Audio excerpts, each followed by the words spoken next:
आपका इस चैनल पर हार्दिक स्वागत है। साथ ही रिक्वेस्ट है कि इस चैनल को सब्सक्राइब करें और बेल आइकन को प्रेस करें ताकि आने वाले वीडियो की सूचना आप तक पहुंचती रहे। साथ ही अगर वीडियो अच्छा लगता है तो उसे लाइक और शेयर करना न भूलेंगे। अब चलते हैं आज के वीडियो की ओर। तो आज का वीडियो विक्रमादित्य से संबंधित है। राजा विक्रमादित्य को कौन नहीं जानता, आज के भले युवा वर्ग नहीं जानता हो, लेकिन ओल्ड एज के जितने भी लोग हैं विक्रमादित्य का नाम जानते हैं और ये भी जानते हैं कि उनके सिंहासन में बतीसी लगी हुई थी। बड़े प्रतापी राजा थे। तो उन्हीं से संबंधित ये कहानी है। एक दिन यमराज और धर्मराज दोनों एक साथ बैठ करके गप्पे कर रहे थे। उसी बीच में धर्मराज ने पूछा यमराज से कि ये बताओ कि तुम इतने लोगों का प्राण हरते हो, कभी तुमसे गलती नहीं होती है? किसी के बदले में दूसरे का प्राण हर लिया, या कभी तुम्हें दया नहीं आती इस बात से कि प्राण हर रहे हो? कभी बच्चे का हर लेते हो, कभी बूढ़े का हर लेते हो, कभी जवान का हर लेते हो, तो बच्चों का प्राण हरने में तुम्हें दया नहीं आती? इस पर आपको यमराज ने कहा कि हे प्रभु, प्राण हरना मेरा कर्म है और मैं अपने कर्म के प्रति हमेशा सजग रहता हूँ। मैं अपने कर्म के प्रति हमेशा एक्टिव रहता हूँ ताकि कभी गलती नहीं हो सके।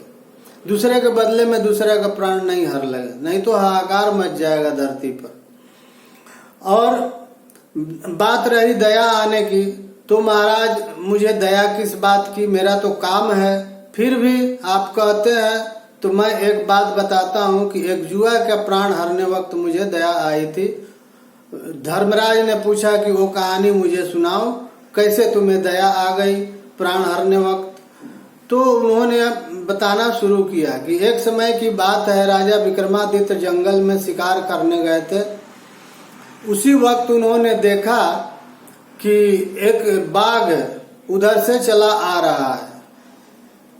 जब उन्होंने बाघ को देखा तो अपना तीर कमान तैनात कर लिया कि बाघ आक्रमण करेगा तो या तो मैं मरूंगा, नहीं बाघ को मार दूंगा।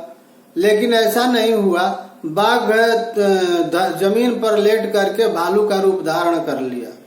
विक्रमादित्य बहुत आश्चर्य हुए ये देख करके, और उन्होंने सोचा कि ये तो प्रकृति के विरुद्ध है। ये कौन सा व्यक्ति, कौन सा प्राणी है जो इस प्रकार का रूप बदलता है? अब इसे हमें देखना चाहिए, इसके रहस्य को पता लगाना चाहिए। तो उसके बाद उन्होंने उस भालू को अपना तीर कमान सीधा किया और भालू को देखने लगे। भालू चलते गया और एक पेड़ पर चढ़ गया जिस पर एक लकड़हारा लकड़ी काट रहा था। उस लकड़हारा को ऊपर से पटक दिया और लकड़हारा नीचे आकर के मर गया। फिर भालू नीचे उतरा और दूसरे रास्ते से चल दिया पकड़ करके। राजा विक्रमादित्य भी छुपते छुपाते उसके पीछे पीछे हो लिए, लेकिन वो भालू राजा विक्रमादित्य से अनजान था। वो नहीं जानता था कि कोई मुझे देख रहा है।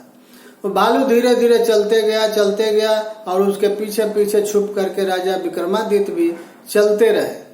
चलते चलते एक ऐसा समय आया कि वह भालू जमीन पर पुनः लेटने लगा और सर्प का रूप धारण कर लिया। सर्प का रूप धारण किया तो विक्रमादित्य और आश्चर्यचकित हुए कि ये प्राणी तो बहुत गजब का है, इसे देखना चाहिए, इसे पता लगाना चाहिए कि वास्तविकता क्या है, क्योंकि ये चीज तो प्रकृति के विरुद्ध है। प्रकृति में ऐसा मैंने कभी घटना नहीं देखा। तो उन्होंने चुपचाप उस सर्प का फिर पुनः पीछा करना शुरू कर दिया। सर्प चलते चलते एक दरियाव के पास पहुंचा, जहां पर संध्या का बेला हो गया था। लोग जो हैं नाव पर चढ़ने के लिए आतुर थे, क्योंकि सबको अपने घर पहुंचने की जल्दी थी। लोग आते थे उस दरियाव में से इस पार आते थे मार्केटिंग करने, और मार्केटिंग करने के बाद शाम को सब लोग लौटता था अपने अपने घर को। तो इसलिए भीड़ हो गई थी और नाव पर लोग सवार हो गए। नाव पर सवार हुए तो ओवरलोड हो गया नाव। नेचुरली है कि बहुत ज्यादा लोग अगर उस पर सवार हो जाते हैं तो उसकी क्षमता से ज्यादा हो जाता है। नाव खुल गया किनारे से लोगों को लेकर के। उसके बाद सर्प उछल करके पानी में चला गया और सर्प भी नाव के पीछे पीछे चलने लगा, लेकिन किसी ने देखा नहीं उसे, किसी को नजर नहीं आया। और धीरे धीरे वो चलते चलते जब नाव दरिया के बीच में पहुंची तो सर्प उछल करके उस नाव पर चढ़ गया। सर्प के चढ़ने के बाद सब लोग डर गए और सर्प सर्प कह करके एक तरफ हो गए। एक तरफ होने से नाव उलट गया और नाव उलटने के बाद सारे लोग वहीं पर डूब करके मर गए। लेकिन उसमें एक 6 दिन का बच्चा था। उस बच्चा को बचाने का आदेश था, इसलिए मैंने ये काल ने कहा या जमराज ने कहा कि मैंने एक पतवार तोड़ करके और उस पर बच्चा को लेटा दिया। बच्चा धीरे धीरे बहते बहते आगे चला गया। उसके बाद वह सर्प पुनः अपने पुराने किनारे आ गया, जहां से गया था वहां पुनः लौट आया।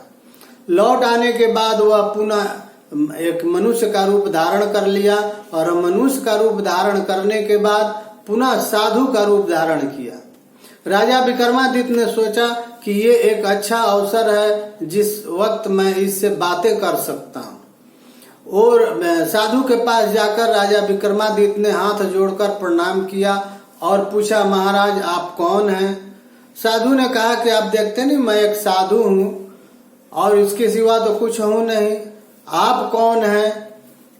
तो राजा ने कहा कि महाराज आप साधु नहीं हैं, आप कुछ और ही हैं और मुझसे छुपा रहे हैं, क्योंकि मैं आपको बहुत पहले से देखते आ रहा हूँ।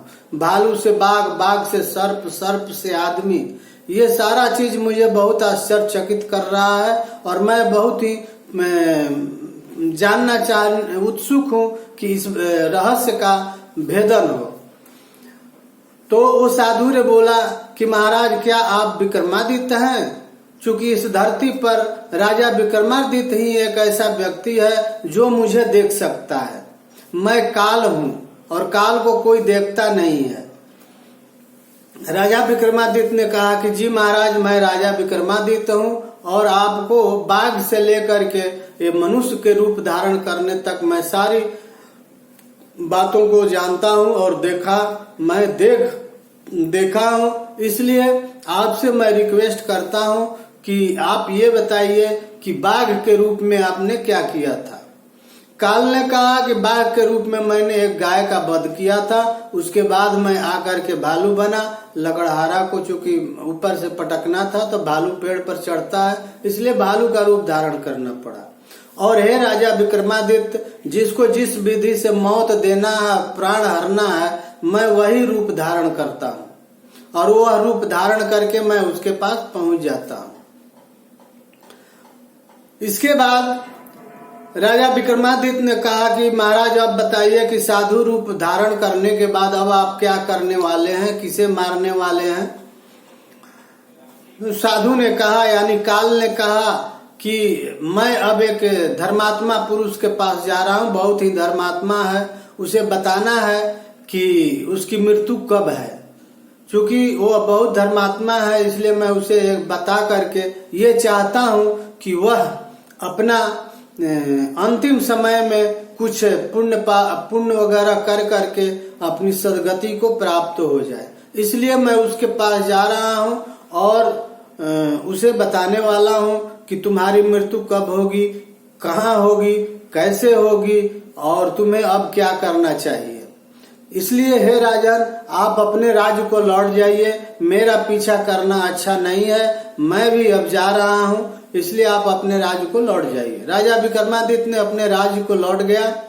बच्चा बहते बहते जाकर के किसी किनारे पर लग गया और साधु भी अपने रास्ते को चला गया।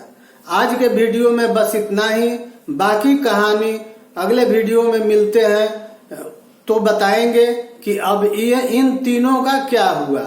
इसके साथ ही आज वीडियो देखने के लिए आपको बहुत बहुत धन्यवाद। Thank you. जय हिंद, जय भारत।